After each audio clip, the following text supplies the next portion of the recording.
함께 은혜 나눌 하나님의 말씀은 로마서 1장 16절과 17절 두 절의 말씀이 되겠습니다. 로마서 1장 16절과 17절.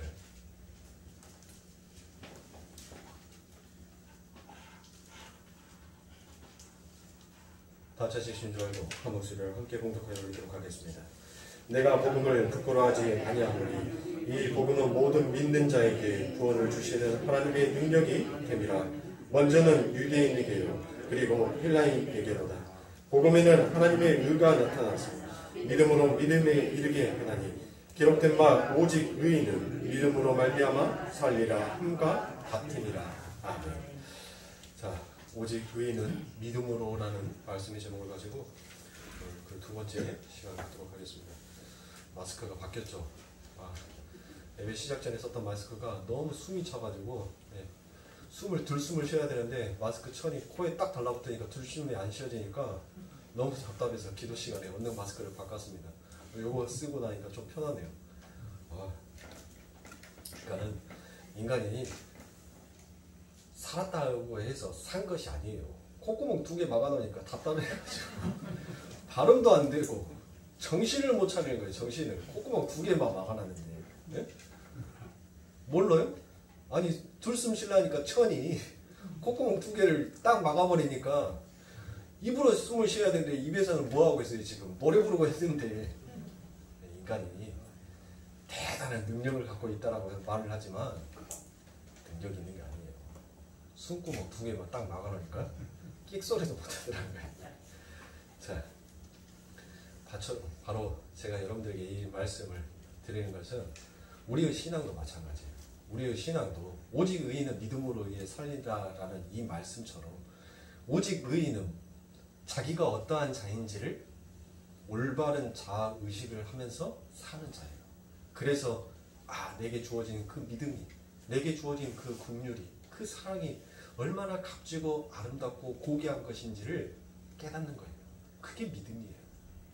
우리에게 주어지는 이 구원이 얼마나 절실하고 얼마나 값진 것인지를 아는 것이, 그게 오직 의인은 믿음으로 산다. 그러니까 즉 다른 말로 해서 의인은, 자기 부인을 하는 자는 자기에게 주어진 그 예수가 예수의 소중함을 아는 자다. 그 자가 곧 의인이고 그 자가 곧 믿음이 있는 자다 라는 것을 얘기를 하고 있는 것입니다. 그래서 지난 시간에도 제가 하나님의 은혜와 긍휼을 올바로 인식한 자에게서 나오는 것은 자기 부인의 삶이며 그것을 성경은 좋은 증인들의 삶이다라고 제가 말씀을 드렸죠. 그래서 사도 바울은 이와 같은 자기 의식, 올바른 자아의식이 있었기에 오직 자기는 살아도 주를 위해서 죽어도 주를 위해서 살겠노라라는 그와 같은 고백을 할 수 있었습니다. 그런데도 그 삶 가운데서는 때로는 뭐가 있었습니까? 여러분들, 흔들림이 있었어요. 그와 같은 오직 나는 예수를 위해서 살겠노라는 그와 같은 고백을 한 그 사도 바울이지만 그 삶을, 그 길을 걸어가는 그 사도의 삶은 여러분들 결코 쉬운 길이 아니었었습니다. 그가 자기의 몸에 있는 그 가시를 빼달라고 하나님 앞에 3번을 기도를 하였었으나 하나님께서는 그 기도를 거절하였습니다. 그리고 그 사도는 하나님께서 나의 모습, 나의 모양, 나의 됨됨이를 가지고 일하시는 분이 아니라 하나님과 하나님의 영광을 나타내시는 분이구나 라는 것을 사도는 깨닫고 그 은혜가 내게 족하다라고 사도는 그와 같은 고백을 할 수 있었던 것입니다. 사랑하는 성도님들, 우리들의 삶 가운데도 마찬가지예요. 우리들도 우리들의 삶에 있어서 흔들릴 수 있어요. 좌절할 수 있습니다. 때로는 낭망하고 낙심하여서 그 자리에 주저앉아버리고 싶을 때도 있습니다. 그러나 사도가 그와 같은 모진 역경을 겪으면서도 그 사도는 자기 마음속에 있는 그 예수에 대한 소망을 놓치지 않았습니다. 우리들도 마찬가지예요. 우리들의 삶 가운데 모진 고난과 역경이 올 수 있습니다. 그러나 여러분들 마음속에 담고 있는 그 예수에 대한 소망은 절대 버리시면 안 됩니다. 그러면 자기 부인을 할 수 있는 그것은 우리를 부정하고 우리가 부인하면 그게 자기 부인인가요? 아니죠. 자기 부인의 주체성도 바로 제가 하나님이 우리들에게 올바른 자아의식, 그리고 자기 부인의 삶이 어떠한 것인지를 하나님께서 먼저 우리들에게 가르쳐 주지 아니하시면 우리는 그것을 결코 알 수 없는 자다라고 여러분들에게 말씀을 드렸습니다. 그래서 제가 의라는 것이 과연 무엇인지에 대해서 설명을 드렸죠. 의는 바로 관계적인 의미다라고 제가 여러분들에게 말씀을 드렸습니다. 그리고 아브라함에게 하나님께서 내가 반드시 너를 생육하고 번성하게 하리라 라는 그 하나님의 말씀 속에서 하나님께서는 반드시 그 생육과 번성, 그 아브라함에게 주셨던 그 복, 그게 뭐였습니까? 바로 내가 너를 반드시 죽여서 너를 복의 근원으로 내가 만들고 말 것이다 라는 하나님의 굳은 결의의 의지가 그 아브라함에게 내려졌던 그 복이 주어졌던 것이고, 그 아브라함의 그 복의 근원이 바로 우리들에게 지금 전가되어서 그 복을 누리고 있는 자의 삶을 살고 있는 것이다 라고 제가 여러분들에게 말씀을 드렸습니다. 그래서 오직 의인은 믿음으로 위해 산다라는 그 말씀을 우리가 함께 여러분들 오늘 이어서 보도록 하겠습니다. 자, 로마서 5장 8절부터 10절에 보면 우리가 아직 죄인 되었을 때 그리스도께서 우리를 위하여 죽으심으로 하나님께서 우리에게 대한 자기의 사랑을 확증하셨느니라. 그러면 이제 우리가 그 피를 인하여 의롭다 하심을 얻었은즉 더욱 그로 말미암아 진노하심에서 구원을 얻는 것이라.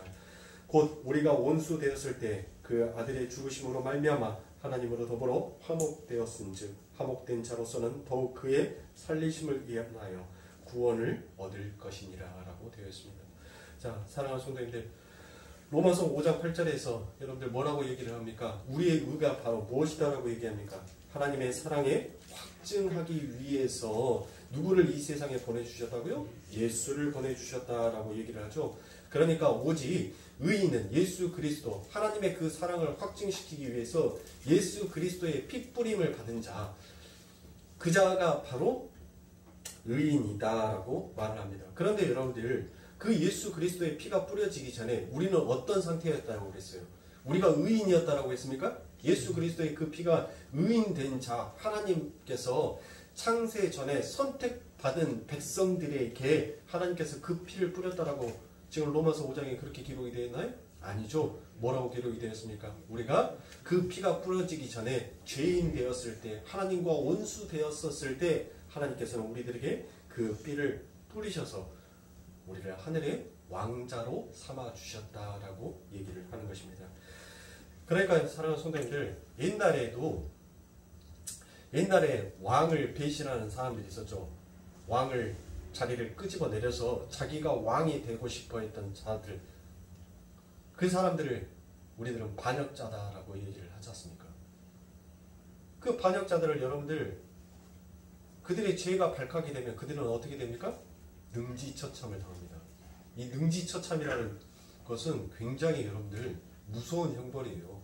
어떤 것인지 제가 설명을 안 드려도 아시겠죠? 사람의 5가지 오지를 소를 가져다가 또는 말을 가져다가 다 끊어서 죽여버리는 것을 능지처참이다라고 얘기를 하는 것입니다. 그런데 그 능지처참을 몇 대까지요? 심지어는 3대까지도 그 능지처참의 죄를 묻기를 합니다. 자, 이처럼 하나님에 의해서 배신을 하고 반역을 한 사람들은 반드시 그렇게 죽을 수밖에 없는 자예요. 그렇죠? 그런데 그러한 역적을 용서해 주실 뿐 아니라 왕의 자리에 올려주시는 것이, 그것이 바로 구원인 것입니다. 그러니까 여러분들, 거기에 무슨 차별이 있겠어요? 네? 조금 더 나쁜 역적, 조금 덜 나쁜 역적, 네? 무슨 차이가 있겠어요? 그냥 역적은 뭘 뿐이에요? 역적은 역적일 뿐이에요. 그 역적이 여러분들 크고 작음이 어찌 있을 수가 있겠습니까? 그런데 성도는 바로 그와 같은 내가 하나님, 그 하나님의 자리, 그 하나님의 왕자의 자리를 내가 침탈하려고 했던 역적입니다라고 고백하는 자, 그 고백을 끄집어내는 것이 바로 그게 믿음이 하는 일이더라는 것이에요. 그 믿음이 내가 역적임을 알게 하는 거예요. 내가 하나님의 나라의 반역자인 것을 깨닫게 하여 주더라는 것입니다. 따라서 그렇게 구원을 받은 의인들은 역적들이 모여서 여전히 역적짓을 하고 있는 이 세상에서 마치 물리에 떠다니는 기름처럼 둥둥 떠다녀 있을 수밖에 없는 것입니다. 그러니까 사랑하는 성도님들, 역적짓은 뭐가 역적짓이겠습니까? 바로 하나님 외에 다른 것을 섬기고자 싶어하는 그 마음이, 그게 바로 하나님의 나라에 대한 반역이요, 하나님에 대해 그 하나님의 왕의 자리를 침탈하고 싶어하는 역적의 행위인 것입니다.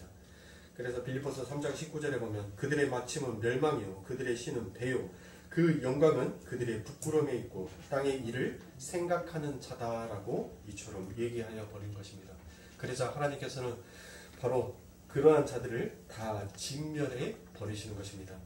자, 거기에 대한 대표적인 인물이 바로 노아입니다. 이제 믿음에서 비롯된 의에 의해 살아난 자들의 삶은 과연 어떻게 진행이 되는지에 대해서 여러분들과 함께 보도록 하겠습니다. 창세기 6장 5절부터 9절의 말씀에 보면 여호와께서 사람의 죄악이 세상에 관영함과 그 마음의 생각의 모든 계획이 항상 악할 뿐임을 보시고 땅 위에 사람 지으셨음을 한탄하사 마음에 근심하시고 가라사대 나의 창조한 사람들을 내가 지면에서 쓸어버리되 사람으로부터 육축과 기는 것과 공중의 새까지 그리하리니 이는 내가 그것을 지었음을 한탄함이니라 하시니라. 그러나 노아는 여호와께서 은혜를 입었더라. 노아의 사적은 이러하니라. 노아는 의인이요 당세의 완전한 자라. 그가 하나님과 동행하였으며 라고 되어 있습니다. 자, 여러분들, 우리가 아브라함도 의인이다라고 얘기를 하지만 노아 역시도 뭐다라고 얘기를 하고 있습니까? 노아 역시도 의인이다라고 이렇게 얘기를 하고 있습니다. 그런데 그가 의인이 된 게 어떻게 의인이 되었다라고 얘기를 합니까? 바로 8절에 보면 하나님의 은혜 때문이다라고 얘기를 하고 있습니다. 그런데 9절에 보시면 그 의인이다라고 하는 사람들의 특징이 있죠. 어떤 특징이 있습니까? 바로 하나님과 동행을 하더라라고 기록이 되어 있습니다. 자, 여러분들, 이 노아뿐만이 아니라 하나님과 함께 동행했던 자가 또 성경에는 있었습니다. 그가 누구이죠? 에녹이죠. 맞습니다. 창세기 5장 24절에 보면 에녹이 하나님과 동행하더니 하나님이 그를 데려가심으로 세상이 있지 아니하였더라라고 되어 있습니다. 자, 이렇게 하나님이 함께 하시면서 동행을 하는 이들은 성경에서 그들을 바로 의인이다라고 하는데, 그러한 하나님과의 동행을 히브리서에서 어떻게 설명하고 있는지 한번 보도록 하겠습니다. 히브리서 11장 5절에 보면 믿음으로 에녹은 죽음을 보지 않고 옮기었으니 하나님이 저를 옮기심으로 다시 보지 아니하리라. 저를 옮기기 전에 하나님을 기쁘시게 하는 자라 하는 증거를 받았느니라 라고 되어 있습니다. 자, 에녹은 의인이었기 때문에 죽음을 보지 않느냐고 하늘나라로 옮겨졌다라고 이렇게 기록이 되어 있습니다. 그러니까 여러분들, 지금 이 에녹은 지금 성도들에게 무엇을 설명해 주고 있는 것이에요? 바로 아버지 하나님의 백성 의인은 예수 그리스도로 말미암아 그 사망의 문을 발로 뻥 하고 차버리고 오직 하나님의 나라에서 영원히 살게 된다라는 것을 지금 하나님께서 그것을 설명하시기 위하여서 에녹이 죽지 아니하고 하나님의 나라에 옮겨졌다라고 이렇게 얘기를 하는 거예요. 그러니까 하나님의 나라에 갈 수 있는 자는 오직 누구만 갈 수 있는 것이 의인만 갈 수 있고 그 의인만이 영생할 수 있는 삶, 사는 자의 삶, 살아있는 삶을 살 수 있다는 거예요. 그러면 의인이 아닌 자는 전부 다 뭐하는 자가 되는 겁니까? 그 자들이 바로 죽는 자예요. 그래서 하나님께서 하나님의 말씀 앞에 살아있는 자, 하나님의 말씀과 함께하는 자가 바로 산 자다라고 얘기를 하는 것입니다. 그런데 그러한 하나님의 동행을 하나님이 기쁘시게 하는 것이라고 합니다. 그러니까 하나님과 동행을 하는 자가 의인이고 그 의인은 하나님을 기쁘시게 하는 자, 즉 하나님의 기쁨이 되는 자다라는 것을 가리키고 있는 것입니다. 자, 그렇다면 여러분들, 우리가 어떻게 하면 하나님을 기쁘시게 할 수 있고 우리가 어떻게 하면 하나님과 동행할 수 있는 삶을 사는가, 그것만 알면 되겠죠. 그렇죠? 그러면 오직 의인은 믿음으로 의해 산다라는 이 말씀의 진리가 무엇인지를 우리는 이제 알게 될 거 아닙니까? 그렇죠? 자, 그러니까 여러분들, 제가 읽어드렸던 이 노아와 에녹을 놓고 보면 이 의인이 된 사람들의 특징이 있어요. 의인이 된 사람들의 특징이 뭐였었어요? 그들에게 뭐가 믿음이 그들에게 하나님의 은혜가 부어짐으로 그러니까 즉 하나님을 기쁘시게 할 수 있는 것은 뭐예요? 믿음이에요. 믿음. 근데 그 믿음의 주체자가 바로 누구냐면 우리가 아니에요. 우리가 하나님을 믿어줘서 그 믿음이 생기는 것이 아니라 하나님이 우리들에게 그 믿음을 선물처럼 은혜의 선물로 우리들에게 주심으로 말미암아 하나님을 믿게 된 것이고 그 믿음이 나의 믿음과 하나님의 주신 믿음이 한 마음으로 함께 격발되어서 터져 나오는 게 그게 바로 하나님을 기쁘시게 하는 것, 그게 바로 하나님을 영광스럽게 하는 것이다 라는 것입니다. 그러니까 하나님과 동행하는 자가 의인이고 그 의인이 바로 하나님을 기쁘게 하는 자다라는 것입니다. 자, 그래서 히브리서 11장 6절과 7절에 보면 우리가 하나님과 동행하여 의인이 될 수 있는가가 바로 그 6절에서 나옵니다. 자, 믿음이 없이는 기쁘시게 못하나니 하나님께서 나아가는 자는 반드시 그가 계시는 것과 또한 그가 자기를 찾는 자들에게 상 주시는 이심을 믿어야 할지니라. 믿음으로 노아는 아직 보지 못하는 일에 경고하심을 받아 경외함으로 방주를 예비하여 그 집을 구원하였으니 이로 말미암아 세상을 정죄하고 믿음을 쫓는 이의 후사가 되었느니라 라고 말합니다.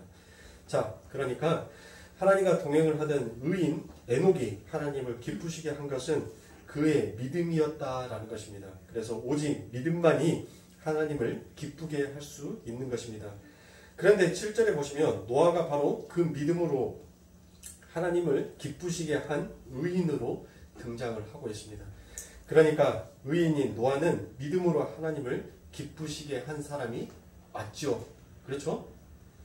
제가 아까 전에 창세기 6장에서 말씀을 읽어드렸으니까 창세기 6장 마지막 9절에 보면 노아는 의인이요 당세의 완전한 자라 그가 하나님과 동행하였으므로 자 하나님과 동행하였던 자가 곧 하나님을 기쁘시게 하는 자다라고 했으니까요.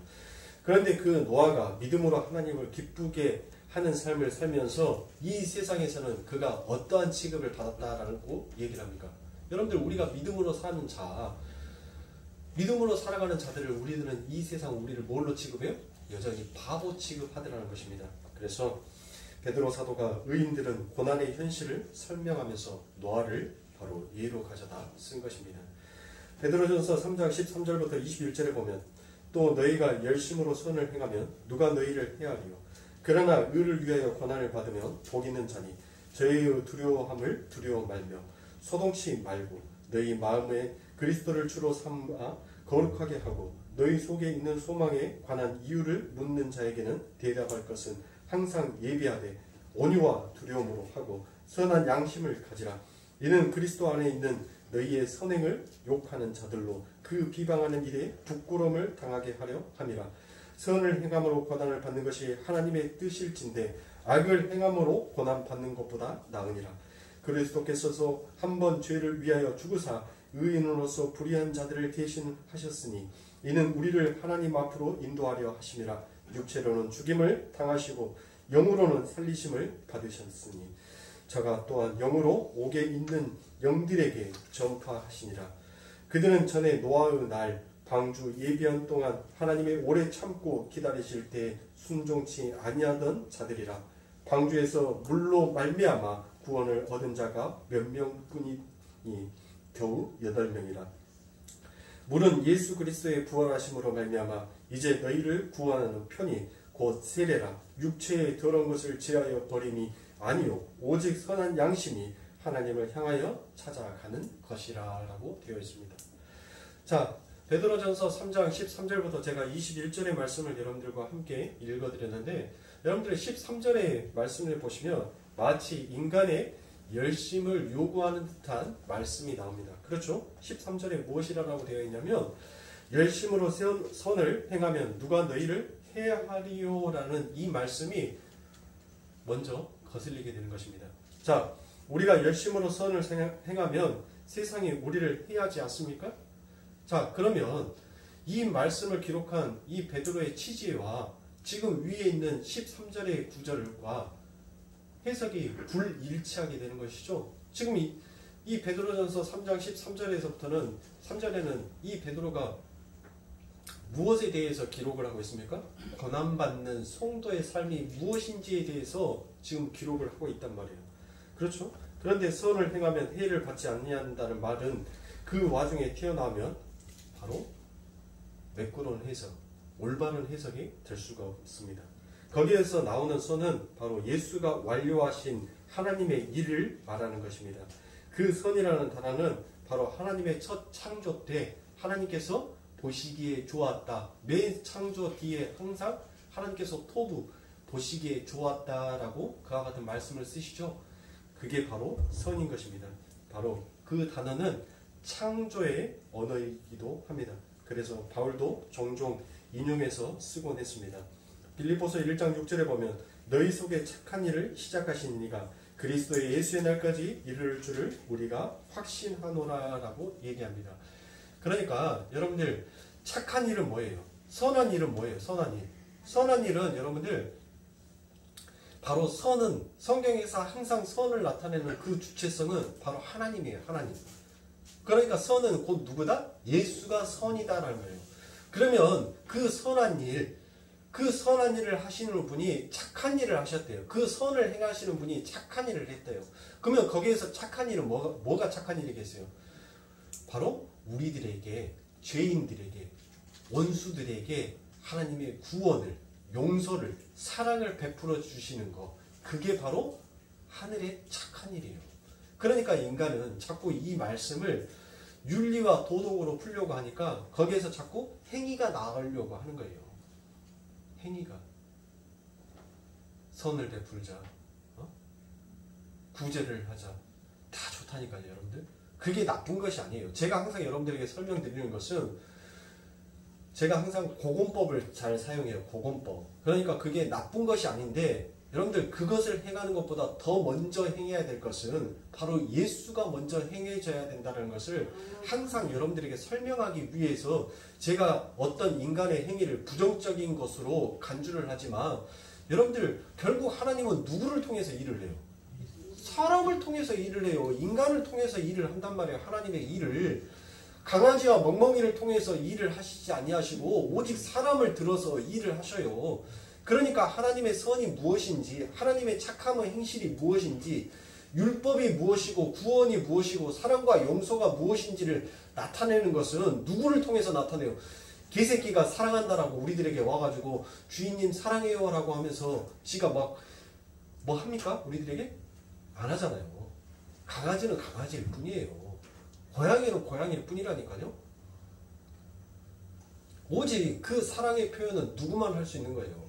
사람만이 하는 거예요. 사람만이. 그러니까 하나님께서는 사람을 통해서 일을 하는데 그 일하심의 선행이 먼저 누군지를 우리가 알고 가자는 거예요. 내 안에서 이루어지는 일, 그것을 누가 하는 거예요? 내가 하는 것이 아니라 그 일을 예수가 하는 거예요. 하나님께서 하시는 것인지를 그것을 깨닫고 가는 자가 그게 성도란 말이에요. 세상 사람들과 그리스도인들의 차이점은 세상의 사람들은 자기가 주체가 되어서 선을 행하고 착한 일을 하고 윤리와 도덕을 지킨다라고 생각을 하지만 그리스도인들은 내가 하는 게 아니에요. 내 안에 계신 예수가 나에게서 그 착한 일, 선한 일, 윤리와 도덕을 지키는 일, 그 윤리와 도덕은 뭐겠어요? 성경에서 윤리와 도덕은 바로 내 이웃을 사랑하고 하나님을 사랑하는 그 율법을, 그 윤리를, 그 도덕을, 그 법을 내가 지키는 것이 아니라 내 안에 계신 성령이 나를 지키는 자로 끌고 가시더란 거예요. 이 차이가 있는 거예요. 그러니까 자꾸 제가 인간의 어떤 행위를 부정한다고 해서 아무것도 안 해도 돼 라는 그와 같은 삶에 빠지면 안 돼요, 여러분들. 우리들은 당연히 여러분들 예수를 믿으면, 하나님을 믿으면 우리는 거기에서 안주하는 것이 아니라 그 믿음이 자라나기까지 여러분들 열심히 우리는 또 달려가야 돼요. 그와 같은 열심도 우리들에게 함께 내포되어 있는 것이에요. 그러니까 우리가 예수를 알지 못하였었을 때는 우리는 항상 달려가는데 어디를 향해서 달려가요?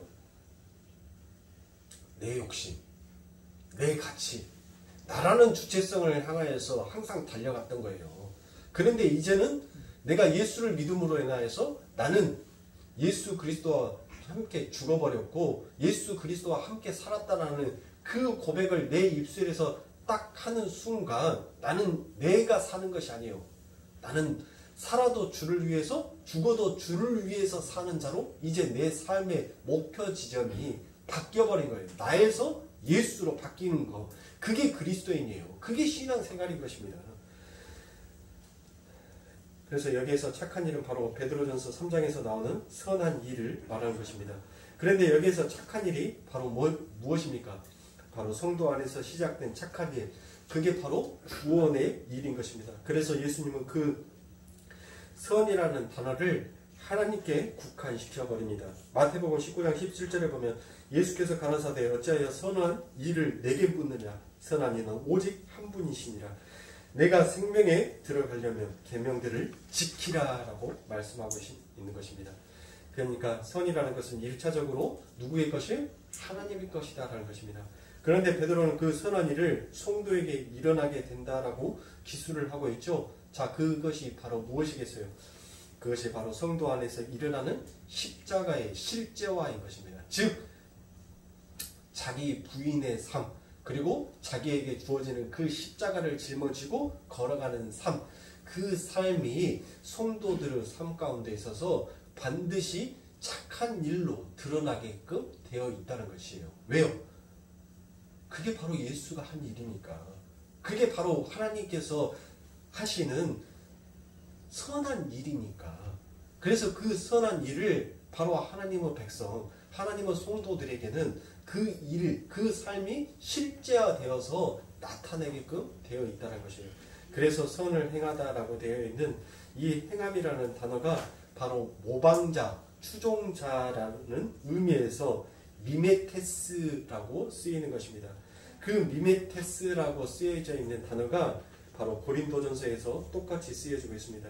고린도전서 11장 1절에 보면 내가 그리스도를 본받는 자 된 것 같이 너희도 나를 본받는 자 되라라고 말씀하고 있죠. 여기에서 내가 그리스도를 본받는 자라고 되어 있는 게 그게 바로 미메테스입니다. 그러니까 베드로가 언급한 열심으로 선을 행하는 것은 예수 그리스도의 삶의 쾌적을 본받아 그대로 쫓아 살게 되는 성도들의 삶을 말하는 것입니다. 그래서 그들은 해를 입지 아니한다라고 얘기를 하는 것입니다. 그래서 14절에 의를 위하여 고난을 받으면 복이 있는 자니 저희의 두려워함은 두려움 말며 소동치 말고라고 이어서 그렇게 기록을 하고 있는 것입니다. 그래서 의를 선물 받은 자는 그 의를 위하여 고난을 받게 된다라는 것입니다. 그것이 바로 성도에게 주어지는 복이다라고 성경은 이야기하고 있습니다. 베드로전서 3장 17절에 보면 선을 행함으로 고난받는 것이 하나님의 뜻일진데 악을 행함으로 고난받는 것보다 나으니라라고 이처럼 얘기를 하는 거예요. 그래서 예수 그리스도의 선한 삶을 쫓아 생육과 번성의 삶, 십자가의 삶을 사는 것이 성도를 향한 하나님의 뜻이다라는 것입니다. 그래서 그 하나님의 뜻은 절대로 취소되거나 변개치 아니한다라고 얘기합니다. 그래서 예수님께서도 옥에 있는 영들, 즉 지옥에 있는 자들에게 성령으로 복음을 전파하셨는데 겨우 누구와 누구만? 노아와 그 식구들만 방주 안에 들어갔다는 말이 기록이 되어 있는 것입니다. 자, 노아의 때에 의인으로 부르심을 입은 노아가 방주 예수 안에 들어가 그 예수를 의지하지 않으면 다 죽는다라는 하나님의 의를 전파했습니다. 어떻게요? 바로 예수 그리스도의 영에 이끌려 그렇게 의를 전파했던 것입니다. 베드로후서 2장 5절에 보면 옛 세상을 용서치 아니하시고 오직 의를 전파하는 노아와 그 일곱 식구를 보존하시고 경건치 아니한 자들의 세상에 홍수를 내리셨으며라고 되어 있습니다. 자, 그러니까 이 노아가 의인이었고 그 의는 바로 하나님께서 은혜로 주어진 것이지만 그가 그렇게 외치는 자의 소리, 너희들은 예수 그리스도의 필요성을 알아야 되고 예수 그리스도의 그 방주 안에 들어와야지만이 너희들은 산다라고 그 외침을 외쳤던 것이 결국 노아가 누구에 이끌려서 그렇게 외쳤다는 것이에요. 성령에 의해서 외쳤다는 거예요. 그러니까 노아가 노아의 의로서 자기가 자발적으로 그렇게 외쳤던 것이 아니라 바로 그 안에서 착한 일, 선한 일을 행하시는 그 성령이 그를 외치는 자의 소리로 만들었다는 거예요. 그러니까 선의 주체성, 착한 일의 주체성은 바로 누가 먼저 하시는 거예요? 하나님께서 먼저 하시는 거예요. 네? 그러니까 내가 어떤 선을 행하고 내가 어떤 착한 일을 행했다라고 해서 여러분들 그게 선이 아니다라고 얘기를 했어요. 맞죠? 그러니까 제가 금요일 예배 때 여러분들 누구를 가지고 말씀을 드렸습니까? 제가 유영철과 조두순을 가지고 얘기를 했죠. 자, 유영철이랑 조두순을 놓고 봐보세요, 여러분들. 그들이 인생을 살면서, 예? 그들이 인생을 살면서 착한 일 한 번은 착한 일 안 했겠어요? 이 세상이, 인간이 가지고 있는 이 세상이 정해놓은 그 윤리와 도덕을 놓고 봤었을 때 유영철이와 조두순이가 전부 다 나쁜 일만 했겠냐고요. 아니 그의 삶 가운데 있어서 선한 일, 착한 일을 했을 거 아닙니까? 야, 참 올바른 일을 했다. 참 선한 일을 했다. 아름다운 일을 했다라고 그렇게 얘기를 했을 거 아닙니까? 그런데 그들이 흉악한 범죄자가 되어서 살인마, 살인자다라는 오명을, 살인자다라는 그 죄명을 딱 받게 되자 그가 그 전에 아무리 착한 일을, 선한 일을 했던 것은 전부 다 어디에 묻혀버리는 거예요? 그 살인죄에 다 묻혀버리게 되는 거예요. 그러니까 하나님의 말씀 앞에 올바른 자아의식을 하는 자는 내가 살인자, 내가 역적이다라는 것을 깨닫는 자는 오직 하나님 앞에 드릴 것은 하나님을 의존하는 거, 나를 살려주신 그 은혜에 감사하는 거, 그것밖에 없어요. 네? 그것밖에.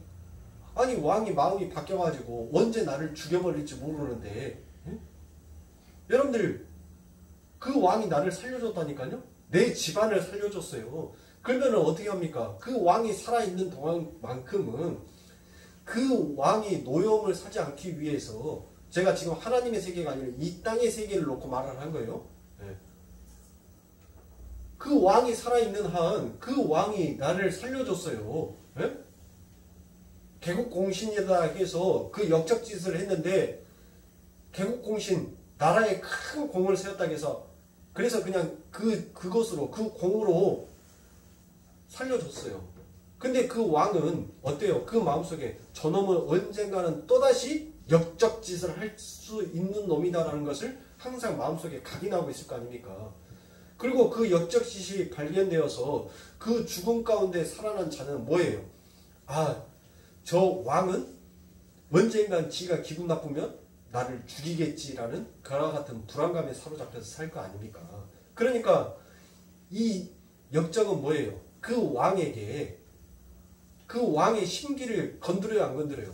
안 건들 거 아닙니까? 건드려봤자 자기가 손해라는 것을 아니까. 그러니까 그 왕이 살아있을 동안만큼은 그 왕에게 충성을 다할 거 아닙니까? 그래야지 자기가 사는 자니까. 예? 그러니까 사랑하는 성도님들,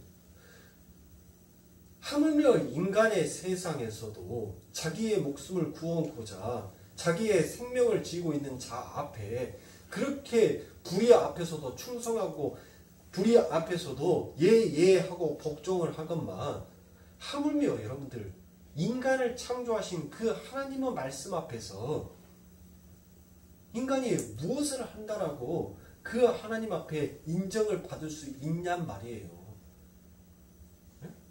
어떤 것을 한다라고 인정을 받을 수가 있겠어요. 그러니까 오직 예수 그리스도의 그 행하심을 의존하는 것, 그것을 온전히 인정하고 믿는 것이 그게 하나님의 일하심을 인정하는 거예요. 하나님의 그 은혜의 그 긍휼을 깨닫는 자인 것입니다. 그것을 모르고 여전히 역적으로 사는 자는 반드시 뭐 할 수밖에 없어요? 죽을 수밖에 없는 거예요.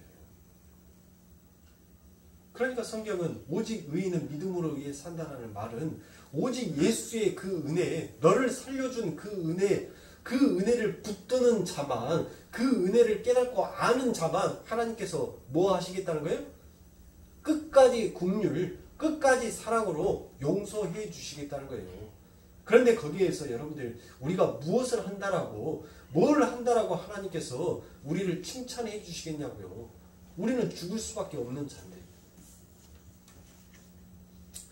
그래서 하나님께서 이 노아가 그렇게 하나님 앞에 그 성령에 의해서 세상에 떠드는 자의 소리를 하였지만 세상은 여전히 그 소리를 듣지 못하더라는 것입니다. 그러니까 그들에게 닥쳐오는 그 고난의 삶이 무엇인지를 그들은 온전하게 감지하지 못하더라는 것이에요. 그것을 알고 그것을 깨닫는 자만이 오직 하나님의 은혜 그 방주를 붙들 수 있는 자가 되는 것입니다. 그래서 마태복음 24장 37절부터 39절에 보면 홍수 전에 노아가 방주에 들어가던 날까지 사람들이 먹고 마시고 장가들고 시집가고 있으면서 홍수가 나서 저희를 다 멸하기까지 깨닫지 못하였으니 인자의 이맘도 이와 같으니라 라고 되어 있는 것입니다. 그러니까 성령에 의해서 아무리 하나님의 말씀 너희는 예수의 은혜를 깨달아야 돼, 하나님의 십자가를 붙들어야 돼, 하나님을 믿어야 되라고 세상에 외치지만 그 세상은 그게 고난인지 그 고난 뒤에 다가오는 하나님의 진멸하심이 무엇인지를 그들은 여전히 느끼지 못하고 알지 못하더라라는 것입니다. 자, 그러면 여러분들 이 노아는 도대체 어떻게 하나님의 예수라는 방주가 필요한지를 그가 알게 되었냐는 거예요. 네? 아니 어떤 사람은 그것을 몰라요. 근데 어떤 사람은 예수의 은혜, 예수의 방주가 있어야지만이 나는 살 수 있다는 것을 그가 어떻게 깨닫고 어떻게 알게 되었냐는 것입니다. 그게 바로 무엇이? 그게 바로 올바른 자의식인 것입니다. 내가 어떠한 자인지를 올바로 깨닫고 아는 자만이 그 예수의 필요성, 그 방주의 필요성을 알더라라는 것입니다.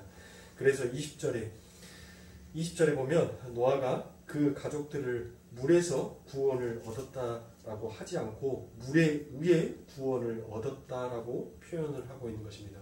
제가 지금 20절이라는 것은 베드로전서 3장 20절을 말하는 거예요. 로마서 1장 20절이 아니라 베드로전서 3장 20절에 대한 말씀입니다.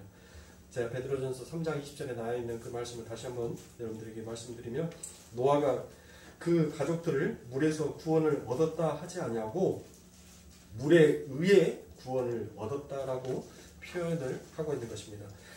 베드로전서 3장 20절에 보면 그들은 전에 노아의 날 방주 예비하던 동안 하나님이 오래 참고 기다리실 때 순종치 아니하던 자들이라 방주에서 물로 말미암아 구원을 얻을 자가 몇 명뿐이니 겨우 8명이라 라고 되어 있죠.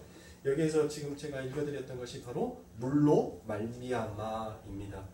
이 물로 말미암아라는 것이 바로 헬라어로 디휘다토스입니다. 디휘다토스. 바로 의인은 물에 의해 구원을 받는다라는 말이 됩니다. 자, 그런데 여러분들 성경에서 물은 항상 뭐를 가리키죠? 물은 항상 죄를 가리키는 것입니다. 죄에 대한 진멸, 잘라내는 용도로 쓰여지는 것이 바로 물이 가지고 있는 의미인 것입니다. 즉 물은 성도에게서 잘려 나가고 부수어져 나아가야 할 것들을 바로 없애주는 수술용 메스와도 같은 일을 하는 것입니다. 창세기 9장 11절에 보면 내가 너희와 언약을 세우리니 다시는 모든 생물을 홍수로 멸하지 아니할 것이라 땅을 침몰할 홍수가 다시 있지 아니하리라 라고 되어 있습니다. 여기에서 멸하다라고 되어 있는 것이 바로 히브리어로 카라트입니다. 카라트. 그러니까 이 카라트라는 것은 cut off예요. cut off. cut off라는 것은 여러분들 뭐냐면 쪼개버리는 거예요. 쪼개버리는 거. 그러면 이 쪼개다라는 것은 여러분들 어디에서 많이 봤는데 그게 어디예요? 창세기 15장에서 하나님과 아브라함의 언약이 있죠. 그 짐승을 쪼개버리는 거. 너 짐승을 다 둘로 갈라놔라, 쪼개놔라라고 얘기를 하잖아요. 그리고 난 다음에 그 쪼개진 그 짐승이 누가 하나님께서 홀로 걸어가 버리시죠? 그러니까 그것은 우리가 쪼갠다는 것은 뭐를 나타내는 거예요? 언약을 나타내는 것이잖아요. 그렇죠? 그러니까 즉 물은 뭐를 상징하는 거냐면 언약을 나타내는 거예요. 언약. 그 물이, 그 언약이 바로 우리를 뭐 하는 거예요? 우리를 그렇게 쪼개서 우리 안에 있는 심령 골수에 박혀져 있는 그 죄를 하나님께서 그 화염, 그 물, 그룹들과 그 화염검이 어디를 지켜요? 생명나무를 지키죠. 그러니까 하나님께서 쪼갠 그 고기 살리를 하나님께서 홀로 지나가신 것처럼 그 성령의 물에 의해서 하나님께서 우리를 쪼개 놓으시고 우리를 쪼개서 그 성령의 검으로 그 말씀의 검으로 그 메스와 같은 그 생명의 말씀으로 우리의 심령 골수 그 골수 안에 박혀져 있는 그 죄의 덩어리를 전부 다 태워버리시고 물로 씻겨버리시는 거. 그러니까 하나님께서 이 물은 곧 뭐를 나타내는 거냐면 언약을 나타내는 것이다 라고 얘기하는 거예요. 그러니까 이 노아의 의인은 지금 무엇에 의해서 하나님의 약속에 의해서 구원을 받았다라고 말이 되는 거예요. 이해가 가세요? 네. 그러니까 구원은 우리에게도 물론 하나님께서 우리를 이끌어 가 주신, 그러니까 하나님께서 우리를 끌고 가니까 여러분들 우리도 끌려가는 열심이 있죠. 소가 여러분들 끌고 가려는데 사람이 어떻게 소를 끌고 가요? 우리보다 몸무게가 더 배나 많이 나가는데 소 한 마리가 300kg, 400kg 정도 되는데 그 소를 어떻게 끌고 갑니까? 그러니까 소에다 뭐를 뚫어요? 구멍을 뚫죠. 그래서 쭉 잡아 당기니까 뭐가 찢어질라 하니까 코가 찢어질라 하니까 그러니까 그 300kg, 400kg 되는 그 막중한 몸무게가 저는 모르겠습니다. 우리 어머니 세대는 그랬을 거예요. 소학교 갔다 오면 책가방 띵겨놓고 소 가지고 들판에 나가서 소 풀 뜯어먹게끔 하고, 그리고 소 한참 풀 뜯어먹고 있을 때 산에 올라가서 나무 지고 내려오는 뭐 그런 세대들을 살으셨을 건데, 여러분들 생각해 보세요. 소학교 다니면 기껏 해봐야 8살, 9살짜리 거 아니에요. 그럼 8살짜리, 9살짜리 몸무게 나가봐야 몇 킬로나 나가겠어요.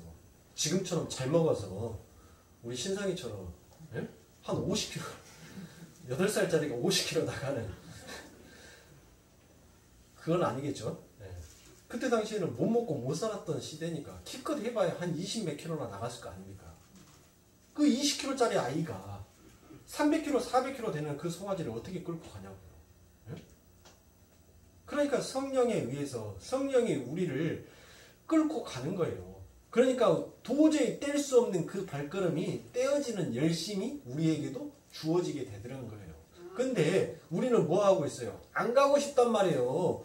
그 좁은 길을, 협착의 길을 안 가고 싶어요. 넓고 편한 길을 가고 싶어요. 그냥 내가 생각하는 것이 옳아. 내가 곧 진리야. 내가 생각하는 이 가치성이 최고야. 나는 내 이름, 내 명성을 날려야 돼. 나는 뭐를 해야 돼. 에? 그래서 이 세상의 것에 제가 아까 전에 읽어드렸던 빌립보서 3장 19절에 있는 말씀처럼 이 세상 것에 의해서 살아가는 자들, 우리는 그와 같은 진멸을 당하고 싶어하는 자의 삶을 살고 싶어하는 본능이 우리 안에 담겨져 있단 말이에요. 그런데 누가 끌고 가는 거예요? 성령이 끌고 가는 거예요. 왜 우리가 발을 띄냐고요? 아프니까. 그게 성도에게 이루어지는 고난이에요. 자꾸 내가 가고 싶지 않은데 나를 자꾸 끌고 가니까 안 가려고 버틸 때마다 뭐 하는 거예요? 코가 찢어질 것 같은 아픔이 내게 오니까, 그러니까 한 발짝 더 뛰어요. 마지못해서 한 발짝 더 뛰는 거예요. 그렇게 한 발짝 그렇게 뛰어가더니 결국 어디 문 앞에 다다르는 거예요? 천국 문 앞에 다다르는 것이에요. 여러분들, 그게 우리의 삶이에요. 그러니까 우리도 한 발짝 뛰는 그와 같은 열심이 우리들에게도 함께 주어지게 되는 거예요. 그러니까 우리 성령님께서 얼마나 힘드시겠냐고요. 침 삼킬 틈 없이 오직이 안 끌려가려고 하니까 침 삼킬 그 시간도 없이 우리를 끌고 가셔야 되니까. 예? 이거 코피 조금만 놔주면 뭐예요? 콧구녕이 안 아파요.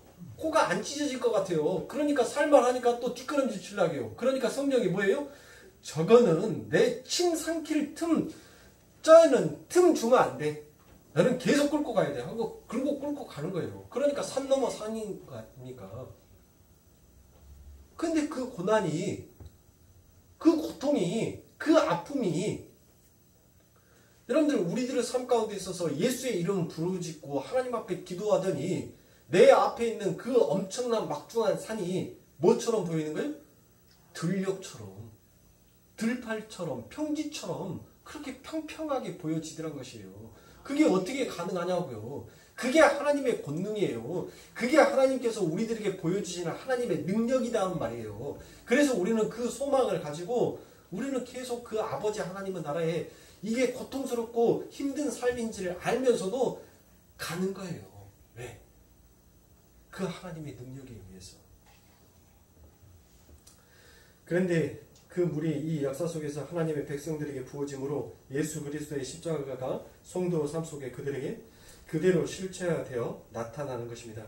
그래서 베드로가 물에 의해서 구원을 받은 와라라고 이야기를 하는 것입니다. 베드로가 그 물을 어떻게 설명하는지 여러분들 베드로전서 3장 21절에 보면 물은 예수 그리스도의 부활하심으로 말미암아 이제 너희를 구원하는 편이 곧 세례라 육체의 더러운 것을 제하여 버림이 아니요 오직 선한 양심이 하나님을 향하여 찾아가는 것이라 라고 얘기를 합니다. 물의 선한 양심이 하나님을 향하여 찾아가는 것이다 라고 얘기를 하죠. 그게 바로 뭐라고요? 세례다 라고 얘기를 하는 것입니다. 그러니까 세례라는 것은 여러분들 뭐가 세례인 거예요?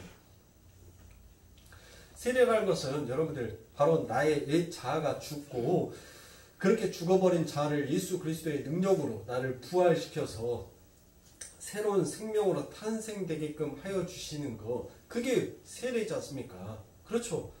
자, 그래서 베드로전서 3장 21절에 세례라 육체의 더러운 것을 제하여 버림이 아니요 오직 선한 양심이 하나님을 향하여 쫓아가는 것이라. 그러니까 우리를 그렇게 죽이시고 뭐 하신 거예요?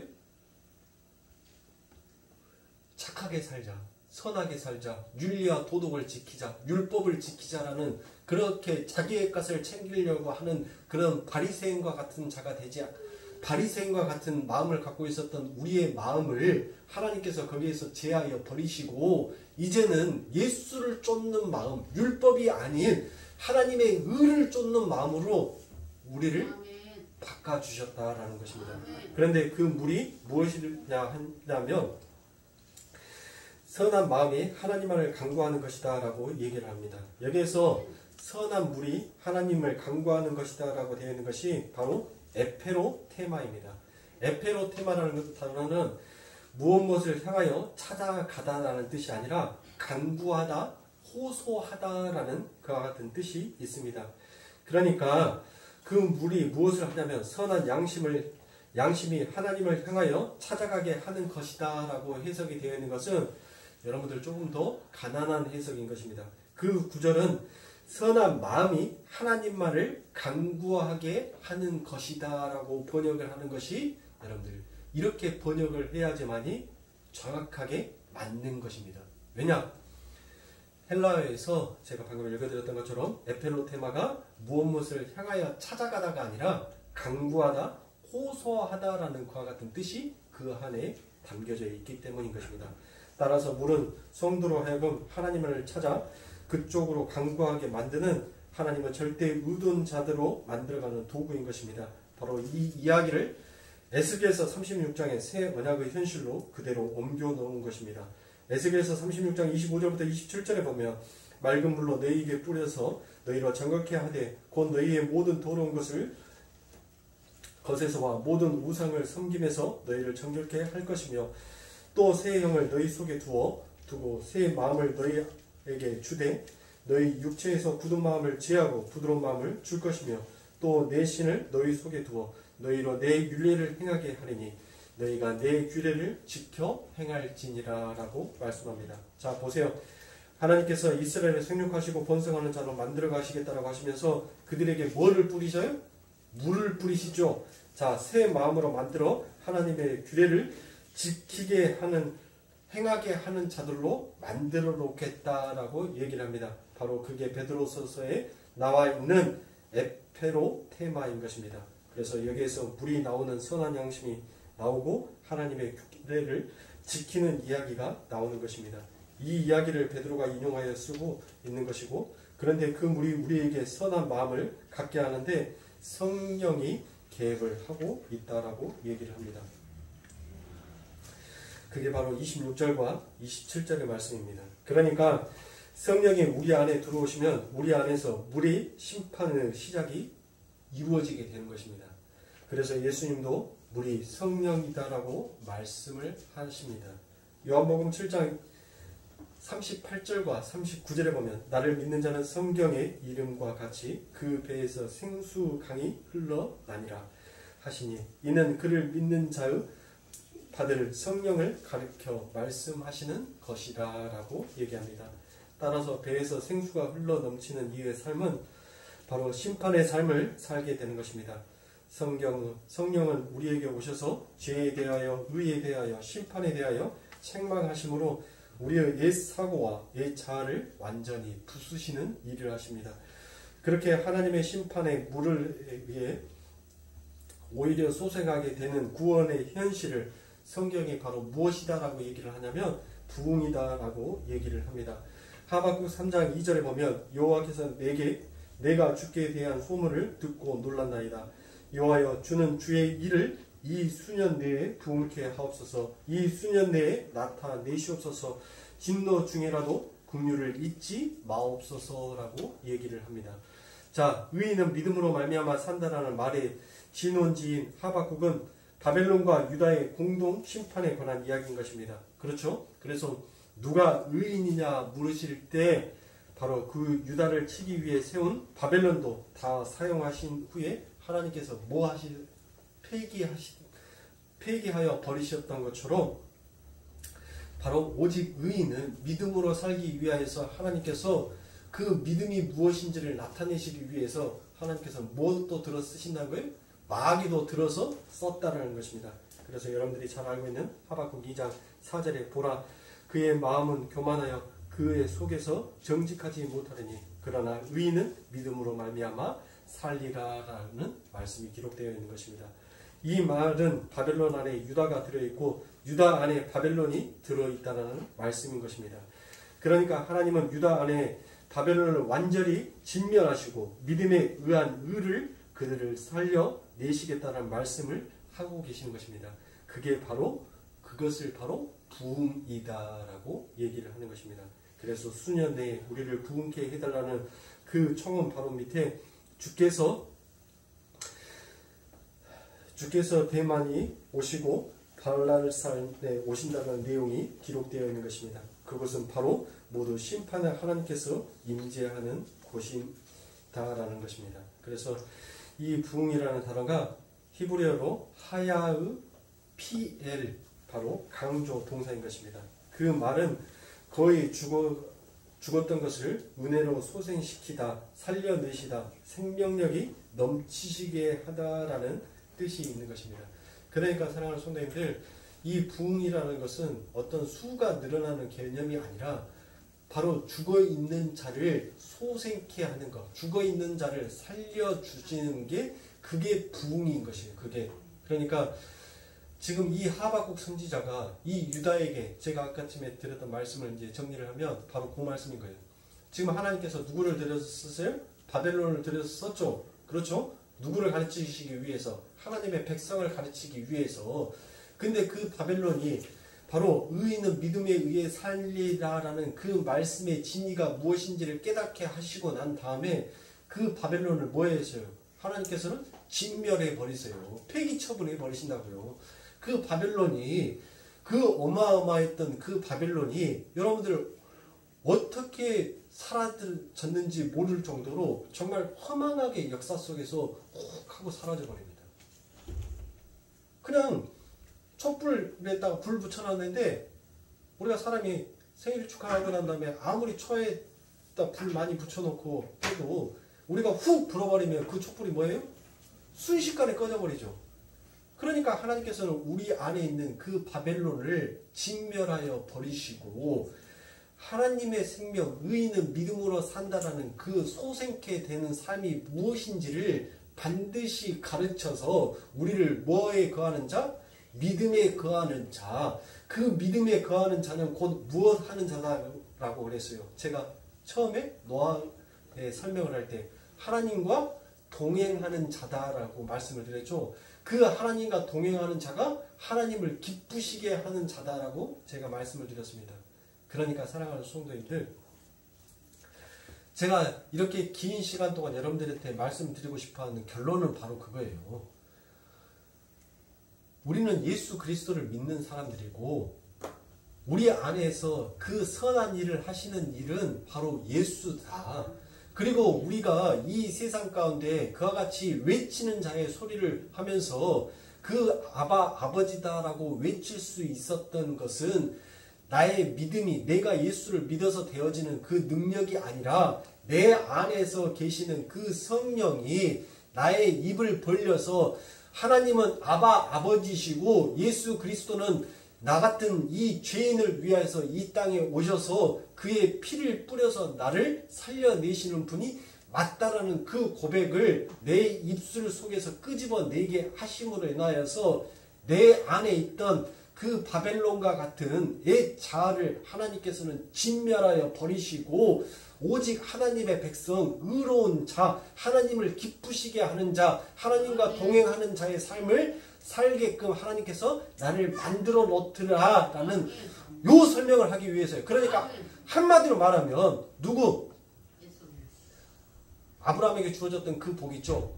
내가 반드시 너를 죽여서 너를 복의 근원으로 내가 만들 것이다라는 그 하나님의 말씀, 나는 너의 하나님이 되고 너는 내 백성이 되리라는 그 하나님의 언약의 말씀을 이루시기 위하여서 이처럼 설명을 하고 계시는 거예요. 예수를 가져다가 하나님의 수없는 말씀을 가져다가 결국 하나님의 언약이 무엇인지 그 언약의 성취가 어떻게 이루어지는지를 설명하기 위해서 이렇게 장엄한 장들을 전부 다 써놓은 거예요. 그러니까 사랑하는 성도님들, 그러니까 내 안에서 착한 일, 선한 일 하기 전에 누구를 먼저 알아야 돼요? 예수를 먼저 알면 되는 거예요.